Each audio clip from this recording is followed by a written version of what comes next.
Hello guys, this is Vivek Pandey. Welcome to Adda 24/7 regular TYD and एशो YouTube channel. दोस्तों बहुत बहुत स्वागत है आज की वीडियो में। आज एक इन्फॉर्मेशन मैं आपके साथ शेयर करने ये आया हूं कि आईबीपीएस आरआरबी स्केल 2 का नोटिफिकेशन आ चुका है। ये मालूम है आपको, आपने फॉर्म भी अप्लाई कर दिया और इसकी तैयारी में लग भी चुके होंगे। तो गाइस आज की वीडियो में आपको इसलिए दे रहा हूं क्योंकि यहाँ पे आपको ये मैं बताने वाला हूँ कि जो आई का पेपर होगा, यानी बेसिकली जो प्रोफेशनल पेपर आपका है, उसमें कौन कौन सा चैप्टर आपको कवर करना चाहिए, यानी कौन सा चैप्टर है जो हमें प्रोफेशनल नॉलेज के लिए पढ़ना होगा।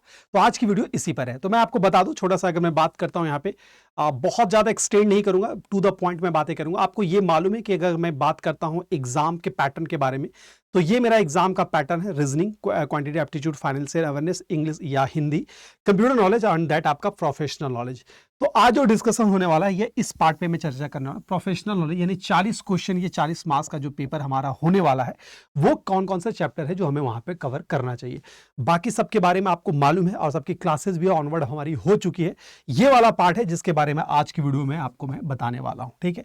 तो गाइस सबसे पहले अगर मैं बात करता हूं, आपको ये पता होना चाहिए कि ये वो कुछ चैप्टर है और ये उसके सब चैप्टर है जो आपको कवर करना है। गाइज यहाँ पे मैं सबसे पहले बात करता हूँ ऑपरेटिंग सिस्टम से क्वेश्चंस आपको देखने को मिलने वाले हैं, जहां पे process concept, process scheduling, deadlock, synchronization, index and sequencing, memory management and concept, जिसके अंदर पेजिंग एंड सेगमेंटेशन दोनों आ जाएगा हमारा, file system, system protection, cryptography, secondary storage system, calls and multi threading programming.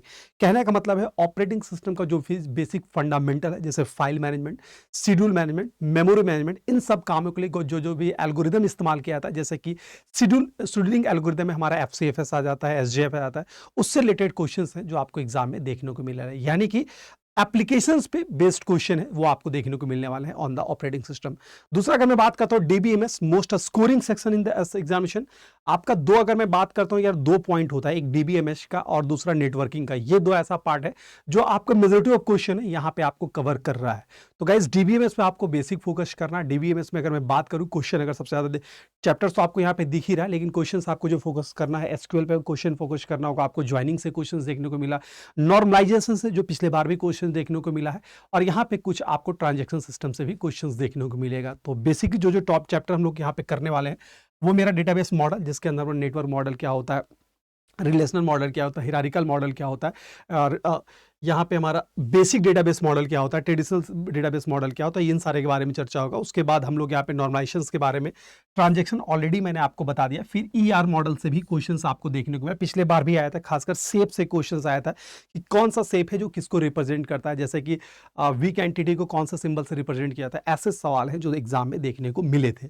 तो गाइस अगर मैं बात करता हूँ, उसके बाद राउटिंग हो गया, व्यूज एंड ट्रिगर से आपको, इंडेक्स से भी, हाँ ट्रिगरिंग से भी क्वेश्चंस देखने को मिल रहा है, और फिर आपको यहाँ पे डेटा डिक्शनरी, डेटा वेयरहाउस और डेटा एसक्यूएल ज्वाइनिंग से भी क्वेश्चंस आपको देखने को मिल रहा है।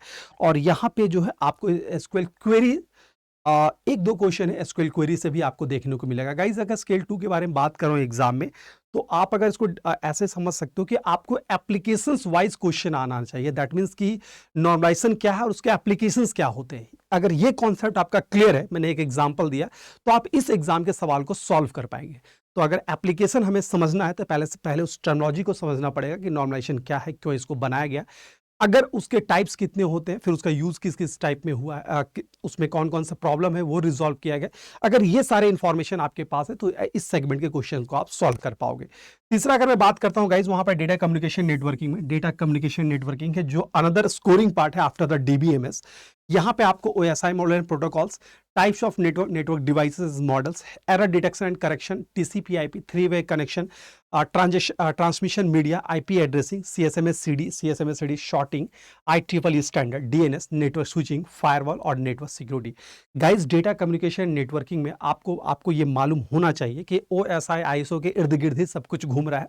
अगर मैं बात करता हूँ, हम अगर ओएसआई के फंक्शनिंग पे बात करते हैं, तो जिस लेयर का जो वर्किंग है, उस वर्किंग के लिए कौन सा एल्गोरिदम का इस्तेमाल किया गया है, उस पे आपको यहाँ पे फोकस हो। सिर्फ काम नहीं जानना है। जैसे अगर मैं बात करता हूँ कि भाई ठीक है, एरर डिटेक्शन का काम कौन करता है, तो भाई data link layer error detection का काम करता है। अब एरर डिटेक्शन के लिए कौन सा एल्गोरिदम का इस्तेमाल करता है, ये आपके एग्जाम में क्वेश्चन बनने वाला है। अगर मैं बेसिक लेवल पे बात करूं, जो आपका कंप्यूटर नॉलेज वाला पार्ट था, वहां पे यही पूछा जा सकता है कि भाई फ्लो कंट्रोल का काम कौन कर रहा है, that's the data link layer. लेकिन यहाँ पे फ्लो कंट्रोल के लिए एल्गोरिदम है, वो कौन सा है ये आपसे पूछा जाएगा। आपके राउटिंग के लिए कौन सा एल्गोरिदम है ये आपसे पूछा जाएगा गाइज। तो ये वाला पार्ट है जो यहाँ पे कवर किया जा रहा है। यहाँ पे आपको आईपी एड्रेस के क्लासिफिकेशन से क्वेश्चन आएगा, कौन से क्लास में कितने नंबर ऑफ होस्ट कितने होते हैं, ये वाला डेटा से क्वेश्चन आपको देखने को यहाँ पे मिलने वाला है। तो गाइज अगर मैं, हाँ, प्रोटोकॉल से क्वेश्चन, अभी तो हम लोग बेसिक प्रोटोकॉल से बात करें, कुछ आपको मैक्सिमाइज प्रोटोकॉल्स के बारे में जानना पड़ेगा, डिवाइसेस के बारे में। और डिवाइसेस के बारे में एक्चुअली पॉइंट ये होता है कि ठीक है, इंफॉर्मेटिव पॉइंट है कि भाई अगर मैं बात करता हूँ, गेटवे है डिसिमिलर नेटवर्क पे काम करता है, राउटर है वो भी डिफरेंट नेटवर्क प्रोटोकॉल पे काम करता है, लेकिन दोनों में बेसिक सिमिलरिटी क्या है, इस तरह के कंफ्यूजन वाले पॉइंट है वो एग्जाम में आपको क्रिएट करते हैं। तो ये हो गया नेटवर्किंग डिवाइसेस के बारे में। तो all about the networking model, networking devices, protocols, IP addressing, पूरा एड्रेसिंग, सिर्फ आईपी एड्रेसिंग नहीं, मैक एड्रेसिंग के बारे में भी आपको यहाँ पे कवर करना होगा, that is a data communication network. और मैं बता दूं, यहाँ पे आपको जो नेटवर्क सिक्योरिटी थ्रेड्स होते हैं उससे भी क्वेश्चंस बनता है। जैसे हम लोग बात करते हैं रैंसमवेयर के बारे में बात करते हैं, या फिर हम लोग फिशिंग के बारे में बात करते हैं, तो फिशिंग के टाइप्स जो था, स्पैर फिशिंग क्या होता है, अभी न्यूज में भी था। तो वैसे एडवांस टाइप के क्वेश्चन है जो आपको यहाँ पे देखने को मिलेंगे इन डेटा कम्युनिकेशन एंड नेटवर्किंग में। तो ये वाला पार्ट हो गया। फिर मोस्ट मैं कहूँगा ये दोनों को स्कोरिंग सेक्शन में मैं कंसिडर करता हूँ। आफ्टर दैट आपका डेटा स्ट्रक्चर। डेटा स्ट्रक्चर पूरा एक बार आप इंफॉर्मेशन आपको लेना पड़ेगा, प्रिमिटिव कौन होता है, नॉन प्रिमिटिव कौन होता है, प्रिमिटिव का एग्जांपल कौन होता है, उसका साइज कौन होता है, भाई स्टैक कितने प्रकार के होते हैं, एरे कितने प्रकार के हैं, लिंक लिस्ट के कितने प्रकार के, उसके क्या फीचर है, क्यू क्यू से आया है कि डबल डीक्यू से क्वेश्चंस आया है, पिछली बार एग्जाम में आया डीक्यू से क्वेश्चंस आया। तो गाइस क्यू और क्यू के टाइप हो गए, फिर ट्री और ग्राफ से, यानी how many types of tree and there uses, या उसके टाइम कॉम्प्लेक्सिटी या फिर स्टोरेज कॉम्प्लेक्सिटी के बारे में से क्वेश्चन आपको देखने को मिला है। तो गाइज ये वाला हो गया इसके पार्ट पे। उसके बाद अगर मैं बात करता हूँ नेक्स्ट पार्ट पे, हमारा उप से कॉन्सेप्ट, उप से class, method, encapsulation, abstraction, polymorphism, inheritance, ये सारी चीजें हैं जो आपको एग्जाम में देखने को मिलेगा। तो कॉन्सेप्ट ही देखने को मिलेगा, आपको स्टेटमेंट दिया रहेगा और पूछा जाएगा ये क्या है, that is encapsulation, that is inheritance, या टाइप्स ऑफ इनहेरिटेंस से भी क्वेश्चन रहता है, और फिर आपका टाइप्स ऑफ पॉलीमॉर्फिज्म से भी क्वेश्चन रहने वाला है। तो ये चीज है जो आपको यहाँ देखने को मिल रहा है। आफ्टर दैट अगर मैं बात करूँ कंपाइलर डिजाइन से भी कुछ क्वेश्चन, यहाँ पे बहुत लिटिल बिट ही क्वेश्चन है जो कंपाइलर, एक या दो या नहीं भी कह सकते हैं, तो कोई बड़ी बात नहीं। तो लेकिन कंपाइलर डिजाइन चूंकि पूरा थियोरेटिकल पार्ट है, तो एक बार हम सम अप अगर कर लेते हैं तो इससे हम अच्छे से क्वेश्चन को कवर कर पाते हैं, दैट्स इट। दूसरा पार्ट है basic of programming language. Guys यहाँ पे मैंने सी लिखा है क्योंकि किसी भी प्रोग्रामिंग लैंग्वेज का बेसिक फंडामेंटल सी ही होता है। आफ्टर दैट ऐसा नहीं कि सी पे ही बेस्ड क्वेश्चन रहेगा, आपको सी प्लस प्लस के भी कुछ चीजें देखने को मिल सकता है, आपको जावा को भी।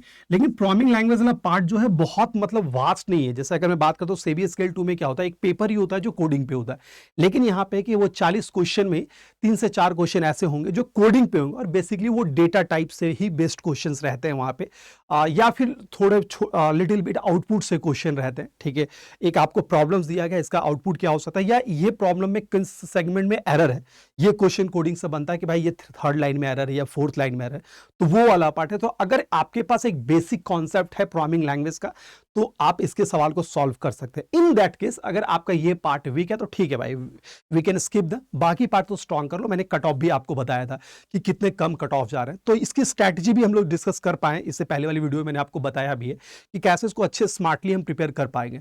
तो गाइस कोडिंग से आपको 3 से 4 क्वेश्चन, जो सिर्फ लिमिटेड नहीं है कि सी तक ही, वो आपको हो सकता है सी प्लस प्लस या जावा, जो फंडामेंटल ऑफ प्रोग्रामिंग लैंग्वेज उस एरिया को यहाँ पे कवर अप कर रहा है। आफ्टर दैट अगर मैं बात करता हूँ software engineering, that is a theoretical part. तो सॉफ्टवेयर इंजीनियरिंग पूरा थ्योरेटिकल है, सारे टर्मिनोलॉजी का आप पढ़ लेते हैं, टाइप्स ऑफ टेस्टिंग के बारे में सारा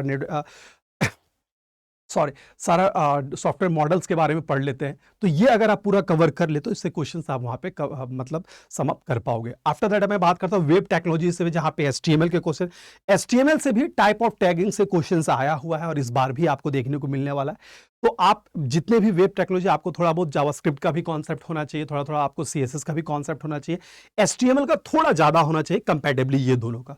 तो आपको जो भी फ्रंट एंड लैंग्वेज है उसके बारे में जानकारी, बेसिकली आपको HTML के बारे में जो स्ट्रक्चर्ड लैंग्वेज है उसके बारे में जानकारी होनी चाहिए। टाइप्स ऑफ टैग से क्वेश्चंस है जो यहाँ पे आपको बनने वाला है, that is about the web technology. After that अगर मैं बात करता हूँ कंप्यूटर आर्किटेक्चर, जो एक अनदर, अगर मैं बात करूँ कि internet networking, database, after that अगर उसका कॉन्सेप्ट, और उसके बाद अगर अच्छा नंबर ऑफ क्वेश्चंस आपको देखने को मिलेगा तो वो आपका कंप्यूटर आर्किटेक्चर पे ही देखने को मिलेगा, जहाँ पे टाइप्स ऑफ रजिस्टर है, टाइप्स ऑफ एड्रेसिंग मोड है, ये सारी चीज़ें जो हम लोग यहाँ पे कंप्यूटर आर्किटेक्चर में कवर करने वाले हैं।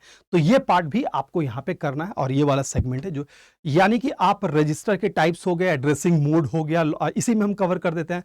लॉजिक गेट वाला चूंकि डिजिटल का पार्ट है, चलो इसी में हम लोग यहाँ पे सम अप कर देते हैं। तो गाइज वो वाला पार्ट है जो यहाँ पे आपको क्वेश्चंस देखने को मिलने वाला है। स्ट्रक्चर से भी आपको 3 से 4 क्वेश्चन है वो एग्जाम में देखने को आपको मिलता है, और बहुत आपको लेंदी नहीं, जैसे कि बुलियंस लॉ भी है जो इसके अंदर ही हम कंसीडर कर रहे हैं, और उस वो अलग एक डिजिटल इलेक्ट्रॉनिक्स का बन जाएगा चैप्टर, लेकिन चलो भाई यहाँ पे हम सम अप कर देते हैं। तो उससे भी क्वेश्चन आपको देखने को, बुलियन लॉ से भी क्वेश्चन है जो आपको देखने को मिला है कि डी मॉर्गन्स लॉ का आउटपुट क्या होता है, ठीक है, ऐसे क्वेश्चन आपको, आइडेंटिटी लॉ का क्या आउटपुट होता है, ऐसे क्वेश्चन है जो एग्जाम में देखने को मिले हैं। तो ये गाइज आपका जो हो गया, तो ये आपका एक कंप्लीट सिलेबस है जो एग्जाम में आपका आ रहा है इस बार। आप स्केल 2 में आप थोड़ा सा स्मार्टली इसको अगर प्रिपेयर कर पाओगे, आप ऐसा करो जितना भी चैप्टर मैंने यहाँ पे दिखाया है, जितने भी चैप्टर इसमें लिखे गए उसका एक प्रॉपर नोट्सिंग आप कर लो कि भाई ये है कंप्यूटर आर्किटेक्चर में टाइप्स ऑफ एड्रेसिंग इतने प्रकार का होता है, ये सारे बुलियंस लॉ हैं और इसका ये आउटपुट होता है। इस तरह करके आप धीरे धीरे बढ़ना थोड़ा डिजिटल में अंदर चले जाना, वहाँ पे फ्लिप फ्लॉप के टाइप से वो आप देख लेना। सिक्वेंसर सर्किट, यस मैं सिक्वेंसर सर्किट के एग्जाम्पल, कॉम्बिनेशन सर्किट के कौन सा एग्जाम्पल होते हैं, ये वाला पार्ट से क्वेश्चन आपको देखने को मिला है। तो ये अगर पार्ट आप कर लेते हो तो आप उसके बाद मैंने जैसे बताया कि नेटवर्किंग में कौन कौन सा है, तो इन सब चीज़ों पर आप नोट्स बनाना स्टार्ट कर दो, आपके लिए ये सारी चीजें वो हो जाएगी यहाँ पे, ठीक है। इट्स नॉट टू कॉम्प्लिकेटेड, क्योंकि मैंने कट ऑफ भी पहले बताया, इससे पहले वाली वीडियो मेरे चैनल पे जाके देख लेना, जहाँ पे मैंने स्टडी डिस्कस करी थी, वहां पे मैंने कट ऑफ डिस्कस कर, सॉरी कट ऑफ की वीडियो मैंने बनाई थी, जहाँ पे मैंने आपको बताया था कितने कम कट ऑफ जा रहे हैं। तो अगर आप स्मार्टली प्रिपेयर कर पाओगे, अपने स्ट्रॉन्ग पार्ट पे भी अगर वर्क कर पाते हो, ठीक है यार, ये 10 चैप्टर से अगर सर मेरे को लग रहा है कि 2-3 से 3 चैप्टर ऐसे हैं जिन पे मेरे को कमांड करने में टाइम लग जाएगा, स्किप दैम। बाकी का 7 to 8 चैप्टर उस पर आप काम कर लो, उसको इतना स्ट्रॉन्ग कर लो यार कि उससे कुछ क्वेश्चन आए तो मैं स्किप ना करूंगा। तो इस अगर अप्रोच से आगे बढ़ते हैं तो अच्छे से इस एग्जाम को आप टैकल कर पाते हैं। तो गाइज इस एग्जाम को कवर करने के लिए हमने कोर्स भी डिजाइन किया, that is IBPS RRB officer scale 2 IT officer batch, और ये ऑलरेडी जून में बैच स्टार्ट हो चुका है। मेरी जो क्लास है प्रोफेशनल नॉलेज की क्लास, वो मैं 19 से स्टार्ट करने वाला हूं, इसलिए मैंने इसके बारे में अभी बताया भी आपको। ऑलरेडी जो बाकी रीजनिंग की क्लास, क्वांट की क्लास या फिर फाइनेंशियल अवेयरनेस का, वो ऑलरेडी लाइव हो चुकी है। वो आपको रिकॉर्डेड मोड में भी मिल जाएगा, अगर आप आज भी ज्वाइन करते हैं तब भी वो सारी क्लासेस उसमें पड़ी हुई है, इस क्लास के अंदर आप जाके ज्वाइन कर सकते हैं। तो गाइज ये वाला बैच है आपके लिए, आईटी ऑफिसर के लिए मेरी क्लास है वो 19 से स्टार्ट होने वाली है, यू कैन ज्वाइन देम। अगर आप ज्वाइन करेंगे तो गाइस इसकी जो भी फी है, आप वहां पे अगर सिलेक्शन कोड लगाते हैं Y706, तो ये आपको कितने में हो जा रहा है, आपको 2299 रुपए में ये बैच हमारा हो जाए। ये कंप्रहेंसिव बैच है आईबीपीएस आरआरबी ऑफिसर स्केल 2 के लिए, आईटी ऑफिसर के लिए, ठीक है। अगर आप इसको ज्वाइन करना चाह रहे हैं तो कैसे ज्वाइन करेंगे, हाउ टू ज्वाइन देम, आपको कुछ नहीं करना है, हम अपने वेब पे चले जाना है। तो गाइज अगर मैं बात कर रहा हूं, आपको कुछ नहीं करना है वेब पे, या मैं करूंगा रिकमेंड करूंगा आप हमारे ऐप पे चले जाओ। ऐप पे चले गए, वहां पर Adda24 का साइट आपने लॉन्च ऑन करा, ऑन करने के बाद आपको जाना है किसमें कैटेगरी में, आपको बैंकिंग कैटेगरी में जाना है। बैंकिंग कैटेगरी में आप चले जाओ, यहाँ पे आपको दिख रहा होगा IBPS RRB SO, IBPS RRB SO देखना, आपने देख लिया। आईबीपीएस एसओ में आपको ये आईटी ऑफिसर का बैच है, आईटी ऑफिसर का बैच जो आपको 9999 पे दिख रहा है। यहाँ पे आपको व्यू ऑफर पे जाके आपको यहाँ पे सिलेक्शन कोड अप्लाई कर देना है, ठीक है। सिलेक्शन कोड आपको अप्लाई कर देना Y706।